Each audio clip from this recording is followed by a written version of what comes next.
as promised, this is another daily observation of life during the stranded period in Manila, in the Philippines. For those who haven't seen the earlier ones, my name is Al. I'm 61 years old and I've been here for 5 months, stranded, not being able to go home, but because of COVID in the Philippines and repeated lockdowns. I've sat through four lockdowns. I've sat through 2 more that are not lockdowns, but 2 more results of COVID virus in Sydney, where I wasn't able to go back. In total, I've had 5 flights cancelled since February, since March when I wanted to go home. 3 by Cebu Airlines, Cebu Pacific, and 2 by Cathay Pacific, and I'm scheduled to fly out on August 11. Good luck. I notice the Prime Minister does have a lot of money. It's like a fistful of dollars. You know, all of a sudden he can give $7,000 to ailing businesses in Victoria, a state which probably didn't do all it could to stop the COVID virus. Why do I say that? Well, it's not a big danger in Western Australia. It's not a big danger in Queensland. It's not a big danger in South Australia. It's not a big danger even now in New South Wales, though it is getting worse. And in Tasmania, it's almost been eradicated.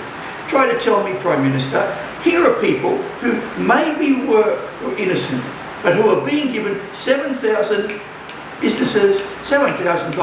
arbitrarily on the hop today's announcement, and yet we, and myself, who is stranded in Manila with no money. If I'd have been at home on New Start, like I was before I left, I'd be on $1,150 a fortnight or more. Now I'm on $0, and guess what? The consulate isn't supporting me. Okay? Right? Centrelink are saying that their legislation doesn't allow any payment. So I'm sitting on $0 and almost starving now because I can't get any money from the government or any assistance at all. I question, Prime Minister, the wisdom of this. I question whether you're being fair. I question whether you're thinking about your own people, stranded outside Australia, by denying them all payment of any monies at all.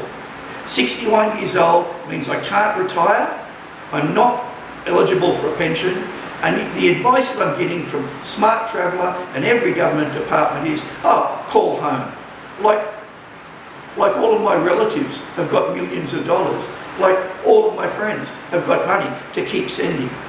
So, all right, Prime Minister, I ask you, and I ask everyone in there, if you can arbitrarily, in one afternoon, guarantee $7,000 to ailing businesses when most of the employees are allowed to are eligible for job fine, or if they're not and they've been sacked or whatever, they'd be on Centrelink or even redundancies. If he can do that in one afternoon, why can't he make an announcement to give those of us who are out of Australia for no fault of our own, who are Australian citizens? My father fought in the Second World War, Prime Minister. My father was almost killed in the Second World War. We have a tradition in my family of defending this country and of believing in this country, and your attitude stinks. And all the people who are on with it and on other things like stranded in Manila, Philippines, Australians stranded in the Philippines, know it.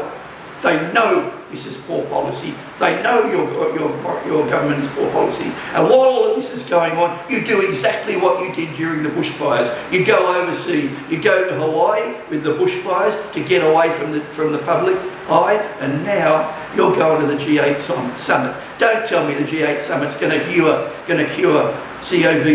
You belong in this country, and you belong making decisions. And when you come back, you belong 2 weeks in quarantine. And Marisa Payne also belongs 2 weeks in a hotel at her own expense. Thank you.